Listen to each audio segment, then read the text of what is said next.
L'actualité reste dominée par la situation sécuritaire dans le 2 Kivu et les consultations initiées par le chef de l'État. Mais quel est le point de vue ou la position du LGD? LGD qui est le parti cher à l'honorable Matata Pogno. Tout de suite dans cette émission, invité 30 avec M. Rodrigue Bonsolé. Bonjour M. Rodrigue. Bonjour madame. Vous pouvez vous présenter? Je suis Rodrigue Bonsolé, cadre LGD. Je suis chargé de communication et médias et je suis heureux de venir chez vous aujourd'hui. Comment se porte le parti? Nous nous portons bien. Vous savez, au rythme de cette guerre qui nous a été menée par le M23, le LGD, c'est un parti qui est presque dérangé. Nous sommes dérangés en voyant la plupart de nos familles, des gens sont tués et notre territoire, une grande partie est occupée par le rebelle. Nous sommes vraiment concernés et nous voulons qu'il y ait la paix et une paix qui sera durable. Mais vous n'êtes jamais prononcé, quand je parle de vous, précisément de l'autorité morale qui est honorable Matata Pogno. Il ne s'est jamais prononcé par rapport à la situation à l'Est de la RDC. Alors que la RDC, cette situation préoccupe tout le monde, c'est une situation qui préoccupe tous les Congolais en tant que patriotes. Madame, dire que le président Matata Pogno ne s'est jamais prononcé, moi je pense que ce n'est pas vrai. Matata est d'abord la première personne qui s'est exprimée demandant qu'il y ait la paix, demandant qu'il y ait dialogue qui sera initié par le prêtre, parce que nous comprenons et nous savons très bien que le prêtre font très bien. Et Matata s'est déjà exprimé depuis très longtemps en faveur de la paix, et nous voulons qu'il y ait la paix au Congo. Nous voulons tous qu'il y ait la paix au Congo, parce que c'est notre territoire. Nous avons que la RDC comme pays. Aujourd'hui, l'actualité reste dominée par la situation sécuritaire dans le 2 Kivu, nous venons de le dire, d'entrée de jeu, et aussi les consultations initiées par le chef de l'État. LGD, en tant que communicateur du LGD, quelle est la position du LGD? Vous êtes partant, vous acceptez la main tendue du chef de l'État ou vous êtes toujours effacé, vous ne voulez pas? Bien sûr, madame. Je pense que je vous ai parlé au début. Le Congo, c'est un pays qui nous appartient tous. Et nous n'avons que le Congo qui est notre pays. Nos 4 langues nationales, nos tribus, tous, nous sommes derrière la République démocratique du Congo. Et nous avions demandé d'abord qu'il y ait cessation des hostilités et puis que le gouvernement appelle, plutôt, je veux dire que le prêtre, comme ils ont demandé qu'il y ait dialogue entre les partis qui sont en guerre et l'opposition, je peux dire aussi le gouvernement, tous nous devons nous réunir pour qu'on trouve la paix. Et je vous ai parlé que le processus initié par l'Angola et je peux dire en connivence avec les prêtres catholiques, c'est une bonne chose que nous sommes en train d'attendre et nous chercherons qu'il y ait la paix de travers ce processus que les prêtres sont en train de faire. Et moi, je crois qu'avec l'initiative des prêtres, nous finirons par trouver la paix. Et le LGD, nous sommes derrière la paix de la République démocratique du Congo. C'est ce que moi, je peux vous dire. Je crois que vous n'avez pas répondu à ma question. Les consultations initiées par le chef de l'État, le LGD est partant ou vous vous alignez derrière l'opposition? Madame, les consultations que le président Tshisekedi a initiées, c'est une très bonne chose, je vous ai parlé. Nous ne voulons pas qu'on nous pousse à entrer dans des consultations qui, je peux dire que, qui pourraient peut-être riposter dans quelques temps et des consultations qui n'apporteront pas de bons fruits. Je vous ai dit que nous voulons des consultations qui seront initiées par les prêtres. Les prêtres catholiques, vous avez été témoin avec moi dans la conférence nationale souveraine en 1990. Ils avaient fait un très bon travail et ce travail avait porté de bons fruits. Et si, seulement si, les prêtres prenaient ça en charge et nous consulter comme ils l'ont fait l'autre fois, nous serons partants. Donc, les consultations que les prêtres sont en train de le faire, c'est plus mieux que celle qui est initiée par le président Tshisekedi. Hier, quand je parle hier, c'était dans les émissions précédentes, je vous avais reçu, on en avait parlé, on avait évoqué le point du dialogue. Là, c'était le dialogue initié par, réclamé M. Martin Fayulu. Et vous, en tant que LGD, vous avez dit que vous n'étiez pas partant de ces dialogues, vous n'en voulez pas. Et aujourd'hui, je suis estomaqué de voir que vous réclamez aujourd'hui les dialogues initiés par le prêtre. On peut dire que les dialogues initiés par le prêtre est meilleur que ce que réclamait Martin Fayulu, comment? Bien sûr, madame, vous savez très bien que le dialogue qui est initié par les prêtres, moi je peux dire aujourd'hui, c'est une très bonne chose parce que les prêtres sont comme, c'est une lampe qui est au milieu du village. Les prêtres n'ont pas de parti pris. Les prêtres n'ont aucune couleur politique. Ils ne sont ni de l'opposition ni du pouvoir. Et ils sont des parents qui savent voir et guider les enfants. Et moi, je peux dire que si j'avais dit l'autre fois que nous voulons de dialogue, nous voulons un dialogue qui sera initié par les prêtres. Et M. Fayulu n'a pas droit à demander ce dialogue, ni aussi l'autre, parce que nous savons que les prêtres peuvent faire un bon travail, parce qu'ils l'ont prouvé autrefois. Ils ont prouvé qu'ils ont fait un bon travail pendant de temps anciens. Merci beaucoup. Aujourd'hui, si M. Eberand vous envoie l'invitation, vous, en tant que parti de l'opposition, LGD, pour aller répondre aux consultations, vous n'irez pas? Le LGD, pourquoi, madame, pourquoi refuser? Je vous ai dit, le président Matata Ponyo, c'est une personnalité qui est respectée au Congo. Le Congo lui a tout donné. Vous savez, le Congo lui a presque tout donné et il est prêt à travailler pour ce pays. S'il reçoit aujourd'hui l'invitation venant du ministre Bérande, il ne va pas refuser. Moi, je suis d'avis qu'il ne va pas refuser, mais à condition qu'on puisse réunir tous les partis politiques et toutes les parties prenantes pour prendre part à cette consultation. Qu'on ne prend pas seulement des gens de l'Union sacrée et en marginalisant d'autres personnes. Non, je veux qu'on réunisse tous les gens, se réunir autour d'une même table et parler de situations qui sont aujourd'hui sérieuses pour trouver la paix dans la République démocratique du Congo. Mais pour trouver la paix en République démocratique du Congo, il faut être ensemble avec les autres, raison pour laquelle le chef de l'État avait promis dans un de ses discours pour dire que non, il va réunir, il va mettre en place un gouvernement d'union nationale où tout le monde va intégrer ce gouvernement, notamment l'opposition, la majorité et aussi la société civile. Raison pour laquelle il a initié, il a fait appel aux consultations. Donc, c'est un peu ça, non? C'est-à-dire que le chef de l'État a désir, hein, a le souci de mettre ensemble tout le monde, pas seulement une classe politique. Madame, merci.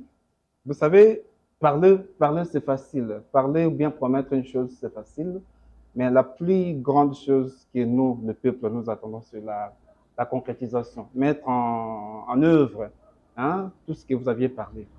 Le chef de l'État peut dire que je peux prendre tous les partis, bien toutes les parties différentes, de se réunir autour d'une même table. Mais en réalité, on trouve là-bas, il y a des gens de l'Union sacrée, et la plupart des partis sérieux, des partis politiques sérieux ont été abandonnés. Et vous appellerez cela d'une consultation sérieuse? Moi, je trouve que non. J'aimerais que le président de la République donne faveur, demande à toutes les autres partis politiques ou toutes les autres parties prenantes, la société civile, d'autres, de se réunir autour d'une même table et trouver une solution qui est durable pour le pays. Et parce que le pays nous appartient tous. Nous n'avons qu'une seule patrie, un seul pays qui est la République démocratique du Congo. On ne va pas refuser. Nous voulons que tout ce qu'il a parlé, que ça se réalise et que ce soit en bonne et due forme. Et aujourd'hui, on peut dire que Matata Ponyo est prêt à intégrer le gouvernement d'union nationale. Madame, c'est une question qui est délicate. Vous savez, dire que Matata Ponyo est prêt à entrer dans le gouvernement de l'Union nationale, c'est une question qui est délicate. Vous savez, j'ai constaté depuis un laps de temps, on est en train de faire de fomenter de procès qui ne sont pas des procès, je peux dire, scientifiques, ce sont des procès montés politiquement pour chercher à nuire ou bien affaiblir une personne. On ne doit pas forcer une personne à entrer dans le gouvernement en lui incriminant de faux procès, en lui incriminant des choses qu'il n'a jamais commises. Quel procès? Boukangalose? Oui, Boukangalose, évidemment. Vous voyez, nous sommes vraiment écœurés. Nous voudrions d'abord qu'on puisse mettre à l'écart toutes ces histoires. Et puis, dans ces cas, on va voir qu'est-ce qu'on va faire. Parce qu'il est là et nous sommes prêts pour travailler pour le pays. Le Congo est dans un état qui est aujourd'hui crucial. et nous voulons vraiment redresser ce pays et le mettre sur la bonne voie. Et on peut dire que le procès, le dossier Bukangalonze est vrai ou n'est pas vrai? Madame, le procès Bukangalonze n'est pas vrai. Vous savez, je ne m'aimerais pas entrer en détail parce que nous ne parlons pas de ça aujourd'hui. Je crois que nous parlerons de ça un autre jour. C'est vous-même qui l'avez évoqué. Oui, mais vous savez que lorsqu'on avait demandé à créer ces projets Bukangalonze, il y avait deux parts. Une part autre, c'était le Sud-Africain, et une autre part, c'était le gouvernement congolais. Et le gouvernement, de sa part, avait donné le terre et avait promis de donner l'argent. Mais d'une part, les Sud-Africains sont venus avec l'argent et la logistique pour travailler. Et maintenant, ayant commencé les travaux, ils ont attendu une année, la part du gouvernement n'est pas venue. 2 ans, la part du gouvernement n'est toujours pas venue. 3 ans, la part du gouvernement congolais n'est pas toujours venue. Et après, le projet a chuté. Vous pouvez demander aux autorités d'Africom, je peux vous dire, il y a Christophe Kwabler, il vous dira que le gouvernement congolais n'a rien remis. Et vous demandez aussi au Premier ministre ou au gouverneur de la Banque centrale, il vous dira qu'il n'a rien remis à Matata Ponyo. Et je ne comprends pas pourquoi aujourd'hui, on va marteler sur une personne qui n'a rien touché, dire qu'il a volé ou détourné. Moi, je trouve que c'est un procès qui est purement politique. Raison pour laquelle, comme le gouvernement congolais tardait à mettre le moyen, raison pour laquelle le dossier Bukangalonze qui était bilanga et vous on a l'université. Pas du tout. Vous savez, depuis 2023, merci madame, depuis ce 2022 2021, qu'on avait commencé à investiguer sur ces procès. Madame, vous allez me croire que si cette chose, ces procès étaient vrais, aujourd'hui on devait arrêter normalement Matata Ponyo. Mais vous avez constaté, ça fait aujourd'hui 4 ans, 5 ans, on a... Oui, vrai, Bukangalonze, on a l'université. Non, non, cela n'est jamais transformé en université. Matata, c'est un fonctionnaire de l'État qui a travaillé dignement pour ce pays et il mérite. Si un député peut construire une école ou une université, à plus forte raison, un Premier ministre, madame, donc vous devez vraiment bien réfléchir. Merci beaucoup. Parlons de la situation à l'est de la République démocratique du Congo qui nous préoccupe tous. D'abord, quelle est la position du LGD par rapport à la situation qui sévit, la situation qui sévit dans les deux Kivu? Si, vous savez, il y a aujourd'hui, ça fait, je crois, 3 mois, depuis le mois de janvier 2025, que notre ville Goma est occupée au mai 2023. Et quelques mois après, je crois quelques semaines après, la ville de Bukavu, j'avais toujours demandé, j'avais toujours appelé et à une solidarité, à une, je peux dire comment, une riposte pour qu'on puisse récupérer nos villes. Mais vous voyez, le gouvernement qui est dirigé par le président Tshisekedi ne prend pas au sérieux la menace du M23. Le M23 avait déjà demandé, je peux dire averti, le gouvernement congolais depuis très longtemps qu'il viendra attaquer les villes. Mais on se retrouve aujourd'hui, nos villes sont parties, nos provinces du nord et sud qui vous sont parties. Il y a le Walikale et d'autres villes, villages aussi qui sont partis au mai 2023. Nous, LGD, nous sommes vraiment touchés et nous n'aimerons pas que la guerre continue. Et raison pour laquelle j'avais demandé qu'il y ait un dialogue, qu'on puisse réunir toutes ces parties pour qu'on trouve une solution autour d'une même table. Et moi, dialogue avec les rebelles M23 et AFC. Madame, il faut comprendre que si on appelle au dialogue avec les rebelles, ce n'est pas pour partager le pouvoir. Non, non. C'est pour leur dire qu'ils doivent laisser ou cesser à faire tout ce qu'ils sont en train de faire et puis chercher à trouver d'autres solutions. Ce n'est pas le partage de pouvoir. Partager le pouvoir, insérer tous ces gens-là dans l'armée, moi je trouve que ce n'est pas une bonne idée. Et la bonne manière, que je pouvais dire en quelque sorte, c'est de chercher à trouver des solutions communautaires et des solutions qui apporteront une paix durable. Nous avons tous vu un document qui circulait dans la toile où on nous montrait comment dirais-je, ce que le M23 cherchait, ce qu'il demandait, ce qu'il voulait. Avec tout ce qu'eux voulaient là, vous pensez qu'avec avec le dialogue seulement, si vous leur donnez pas leur part de gâteau, ils seront d'accord, ils vont accepter? Madame, vous savez, le M23, moi je comprends aujourd'hui, c'est une rébellion qui est montée de toutes pièces. D'abord, c'est M23 là que vous voyez aujourd'hui. Moi, je peux vous dire, ils sont soutenus par le Rwanda. Le plus grand problème qui est là, c'est le Rwanda. Le Rwanda soutient tous ces groupes armés pour venir déstabiliser la République démocratique du Congo. Ça fait aujourd'hui 30 ans, depuis 94 ou 95, je peux dire, que le Rwanda est en train toujours de venir déranger la République démocratique du Congo. Le vrai problème, c'est de faire d'abord le recensement et de trouver des solutions qui sont durables. C'est-à-dire quoi? Savoir qui est congolais et qui n'est pas congolais. Et donner de la valeur plus aux autochtones.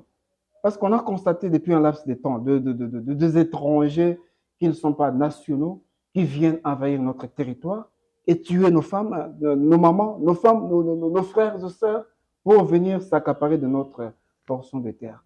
Donc, le président Tshisekedi devait travailler plus sur la montée ou l'éradication de tous ces groupes armés afin de trouver une paix durable. Parce qu'on peut chercher à dialoguer avec tous ces gens-là aujourd'hui, et après un laps de temps, ils vont revenir encore. Ils vont revenir avec leur génération future, ils vont revenir chercher encore d'autres choses. Donc, ce que nous devons faire, c'est de chercher à faire monter notre armée en puissance et éduquer nos enfants, faire le recensement, et puis dans ces cas, on va trouver une solution qui est durable. Parce que si on trouve une République démocratique du Congo qui est unie, avec toutes nos tribus et nos 4 langues nationales, et nous serons tous vainqueurs et victorieux. Monsieur Rodrigue, vous ne voyez pas que vous êtes en train de vous contredire. Tantôt, vous avez dit qu'il faut aller au dialogue, se mettre autour d'une table avec tous ces gens-là qui nous combattent. Voilà, donc le Rwanda qui soutient le M23. Et maintenant, là, vous venez de dire que non, il faudra essayer de chercher, voir tout ça. Vous ne voyez pas que vous êtes en train de dire quelque chose de son contraire à la fois? Pas du tout, madame. Le dialogue que j'avais appelé l'autre fois, c'est quoi? On ne doit pas dialoguer avec un étranger pour lui donner une portion de terre qui est la nôtre. Je vous ai parlé, nous devons les appeler et les dire, c'est-à-dire causer avec eux, les démontrer que le Congo appartient aux Congolais. Le Congo, comme nous sommes là, nous avons 452 tribus. On n'a jamais connu des Tutsis, on n'a jamais connu des Hutus et d'autres tribus. Comment voudriez-vous qu'on dialogue avec tous ces gens qu'on ne sait pas? On doit les démontrer, on doit d'abord les appeler, les dire que le Congo appartient aux Congolais. Vous devez cesser tout ce que vous faites. Si aujourd'hui vous réclamez prendre les armes ou quelqu'un d'autre vous soutient pour venir tuer nos femmes, bien nos mamans, bien nos familles, alors d'autres tribus, vous voudrez que d'autres tribus se prennent des armes? Non. On doit chercher à les appeler, à les conscientiser, et puis à la fin, on chercherait à les caser quelque part pour chercher comment les rapatrier. Mais dialoguer avec tous ces groupes armés pour le partage des pouvoirs, moi je trouve que ce ne sera pas une bonne chose. Donc vous n'êtes pas sûr de la démarche diplomatique? La démarche diplomatique n'est pas dans le sens du partage du pouvoir avec le rebelle. Vous savez, madame, le président Kagame, moi je l'ai connu il y a un laps de temps. Ce n'est pas quelqu'un qui est sérieux, ce n'est pas quelqu'un qui est sincère. Vous pouvez aujourd'hui dialoguer avec lui, mais il ne va pas respecter ce dialogue. Pour preuve, il y a eu plusieurs dialogues et lui-même avait commencé avec ce détracteur, tous ces gens qui étaient avec lui. Lui-même n'a jamais respecté le dialogue. Et à plus forte raison, nous, les Congolais. Donc, si on dialogue avec le Rwanda, c'est dans le sens de leur montrer que le Congo appartient aux Congolais. Ce n'est pas le partage, ce n'est pas pour leur donner une partie de notre terre. Non, non. Donc, le rappeler, les conscientiser que le Congo appartient aux Congolais. Et vous êtes sûr que si on les appelle, on les conscientise que le Congo appartient aux Congolais, ils vont cesser, ils vont laisser? Qu'ils ne cessent, qu'ils ne laissent pas. Nous sommes unis. La République démocratique du Congo est unie. Et nous resterons unis. Même si aujourd'hui il nous dérange, vous devez savoir qu'il y a une génération qui arrive. Demain ne sera pas aujourd'hui. Le lendemain ne sera pas aujourd'hui. Ils peuvent faire tout aujourd'hui et de demain. Demain appartient à Dieu. Et demain, il y aura des bonnes personnes, des vrais fils du Congo qui se lèveront et défendront cette nation. Mais le chef de l'État, Félix Tshisekedi, notamment à travers son ministre des Affaires étrangères et sur le front diplomatique, en tout cas, vous n'espérez pas que ces démarches-là vont aboutir? Madame, avec toutes les décisions que l'Union européenne, qu'on sort, tout ça, avec toutes les sanctions on a eu à infliger au M23 aussi à Rwanda. Madame, ne me cherchez pas à faire de moi un porte-parole de Tshisekedi. Moi, je suis dans l'opposition. Je ne sais pas son agenda. Le président Tshisekedi fait ce qu'il fait. Mais nous voulons qu'il le fasse avec un bon leadership. Je vous ai dit l'autre fois, si nous avions des gens qui réfléchissent, le président Tshisekedi, je peux dire aujourd'hui qu'il n'a pas de bonnes personnes qui travaillent avec lui. Vous savez, Tshisekedi, c'est quelqu'un qui aime le Congo, ça c'est vrai. C'est quelqu'un qui est nationaliste, ça c'est vrai. C'est quelqu'un que nous connaissons depuis le début. C'est un vrai Congolais. Mais la seule chose que moi j'ai trouvée en lui, il n'a pas trouvé de bonnes personnes qui peuvent travailler à rebooster ce Congo de Mobutu, à rebooster ce Congo de Moussé Kadila, à rebooster ce Congo de Patrice Lumumba. Parce que s'il travaillait avec de bonnes personnes, aujourd'hui, nous ne serions pas là où nous sommes. Mais combien de fois Tshisekedi vous a appelé, venez, on va travailler? Combien de fois Tshisekedi vous a tendu la main? Vous avez toujours refusé. Madame, il ne l'a jamais. Vous dites toujours que nous sommes de l'opposition. Nous sommes de l'opposition. Mais la politique de chaises vides ne paye pas, dit-on. Madame, vous savez, le président Tshisekedi n'a jamais tendu la main à Matata Ponyo. Ça, je vais vous dire aujourd'hui avec assurance, s'il l'avait fait depuis très longtemps, s'il avait confié de ministères clés, aujourd'hui, nous ne serions pas là où nous sommes aujourd'hui. Donc, vous attendez l'invitation d'une manière générale, d'une manière particulière, que vous soyez invité, Matata Ponyo, venez. Donc, quand il dit que non, venez, l'opposition, la société civile, venons, on travaille pour mettre fin à la situation de l'Est, ou mettre fin à la crise. Là, vous n'êtes pas concerné. Qu'il fasse une invitation d'une manière particulière. Et là, nous viendrons participer. Quelle chance vous donnez aux consultations? Les consultations, moi, je vous ai dit, la bonne consultation, c'est de réunir tous les partis politiques et toutes les parties prenantes. C'est-à-dire quoi? Prendre la société civile, l'opposition, le membre du gouvernement, tous ces gens qui ont été abandonnés, les réunir autour d'une même table et parler de vraies choses, de vraies situations qui dérangent le peuple congolais. Aujourd'hui, je vous trouve très sec. Vous ne voulez pas vraiment vous éclater. Aujourd'hui, vous êtes très catholique aujourd'hui. Vous êtes très catholique aujourd'hui parce que vous croyez au dialogue initié par les prêtres. Ouais, vous êtes très catholique. En tout cas, aujourd'hui, vous êtes très catholique. Vous savez, madame, excusez-moi, vous savez, nous avions, je vous ai dit l'autre fois que le prêtre catholique et protestant ont commencé ce travail depuis très longtemps. Et ils ont acquis une bonne expertise. Depuis un laps de temps, nous avions constaté que cela a produit le fruit. En 2016, on avait vu comment le pays était parti. Et les prêtres, avec Monsengo, ils ont redressé. Nous avons eu un premier ministre et nous avons eu un petit prolongement. Tout a été très bon. Et moi, je crois qu'avec les prêtres, leur initiative portera des fruits. Oui, nous avons dit que notre émission tourne autour de dialogue, de consultation initiée par les chefs de l'État et aussi la situation qui sévit dans l'Est de la RDC. Au niveau du LGD, qui est le parti cher à l'honorable Matata Ponyo, quelles sont les initiatives que vous avez déjà eu à mettre en place pour... vous me direz que vous n'êtes pas dans le pouvoir, vous êtes à l'opposition. En tant que parti de l'opposition, quelles sont les initiatives ou les démarches que vous, LGD, vous avez déjà menées pour essayer de mettre fin à la situation qui sévit? Parce que la situation à l'Est, il n'y a pas que il y a aussi les agents, il y a aussi, non, pas les agents, il y a aussi les cadres et aussi population qui soutiennent le président Matata Ponyo. Quelles sont les initiatives que vous avez déjà mises en place ou les démarches que vous comptez faire pour mettre fin à la situation qui sévit en tant que patriote? Je parle là, je parle en tant que patriote, pas en tant que membre du gouvernement. Je ne veux pas que vous me dites que Matata Ponyo ne fait pas partie du gouvernement, il ne dirige pas le pays, mais en tant qu'un patriote, celui qui a été autorité dans ce pays, qui est la RDC. Merci madame, je parlerai dans deux volets. D'abord, nous, dans des fédérations. Moi, je suis dans la fédération de Lukunga. Depuis beaucoup de temps, nous avions commencé à fréquenter nos bases et leur dire de l'importance d'être patriote parce que nous prenons le leadership. Nous avions démontré aux gens que le Congo, c'est un pays qui est béni de Dieu. Notre pays est envié de plusieurs personnes. On ne doit pas promouvoir la guerre. Donc, nous devrions chercher d'abord la paix. la cohésion nationale, que chacune de nous, en fait, chaque personne, homme, femme, tous nous devons être patriotes. Et dans la cuisine interne du LGD, nous avons déjà entamé plusieurs consultations, nous avons déjà entamé beaucoup de démarches pour qu'il y ait la paix durable. Je ne viendrai pas à vous pouvez même dire. citer même deux par rapport aux démarches. Si on peut, vous pouvez citer deux démarches. Ça va permettre aux téléspectateurs qui nous suivent de savoir que non, Matata Pogno est un patriote. Il amène déjà il est en train de mener déjà des démarches pour la situation. Bonne question, madame. C'est comme si vous avez déjà su, comme si on vous a déjà soufflé. La première démarche, c'était que le Premier ministre Matata était parti à Ouvira dans une prière de paix il y a quelques temps. Il avait vraiment demandé qu'on prie pour la paix. Mais le prêtre qui était là avait apprécié. Ils avaient prié pour la paix, une paix durable.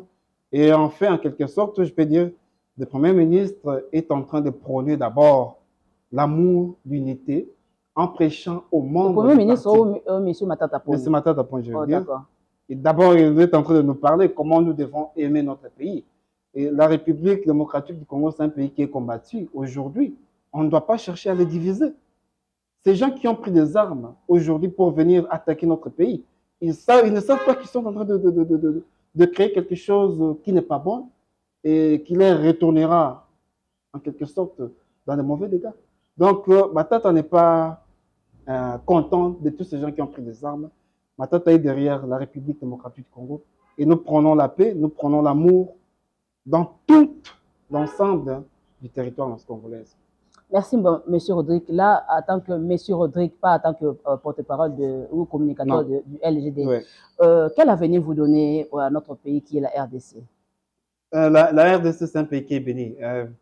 Madame, ce pays, croyez-moi, même s'il y a de rebelles, des gens qui viennent chercher à détruire ce pays, la République démocratique du Congo ne sera jamais divisée. Ce pays restera toujours uni depuis très longtemps, comme nous avons été. Ce pays, c'est un pays qui est béni, envié et recherché même. Il y a des gens qui veulent même devenir des Congolais.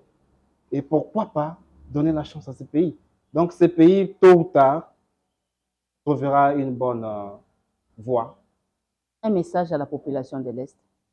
À la population de l'Est, madame, comme j'ai toujours dit, je suis de cœur avec eux parce que nous avons connu beaucoup de pertes en vies humaines. Nous avons eu des gens qui ont été tués innocemment, massacrés, des familles détruites, des villages qui ont été brûlés, pillés, voire même, je leur donne l'espoir que dans quelques temps, la paix reviendra. On va trouver notre unité nationale et tous ces territoires qui ont été occupés par des rebelles finiront par retourner au Congo parce que notre pays deviendra toujours la République démocratique du Congo. Une dernière question avant de finir, avant de clôturer notre émission. Monsieur Rodrigue Bonsolé, aujourd'hui dans le gouvernement d'Union nationale, Matata Pogno donne le nom de Rodrigue Bonsolé comme ministre des Affaires sociales. Dites-moi là où vous allez commencer. Si on m'a donné la chance de devenir ministre des Affaires sociales, c'est une très bonne chose. Je commencerai d'abord par remercier Dieu pour cette opportunité. Et enfin, je travaillerai pour les besoins humains. Et il y a beaucoup de gens qui souffrent, beaucoup de gens aujourd'hui qui réclament qu'il y ait changement. Vous ne remarquez pas qu'il y a beaucoup de choses qui ne marchent pas. Beaucoup de choses ne marchent pas dans la vie des gens. Et moi, je travaillerai pour le peuple, je travaillerai pour qu'il y ait un changement dans la vie des gens et que demain, les gens pensent qu'il y avait un certain Rodrigue qui avait travaillé pour l'intérêt du peuple. Là, vous allez, parce que déjà les salaires des militaires, policiers sont doublés, vous allez tripler tout en devenant ministre des Affaires sociales. Nous travaillerons sur les bases de la production. Si nous produisons beaucoup, on va augmenter. Et s'il n'y a pas de production, on fera en sorte qu'il y ait amélioration.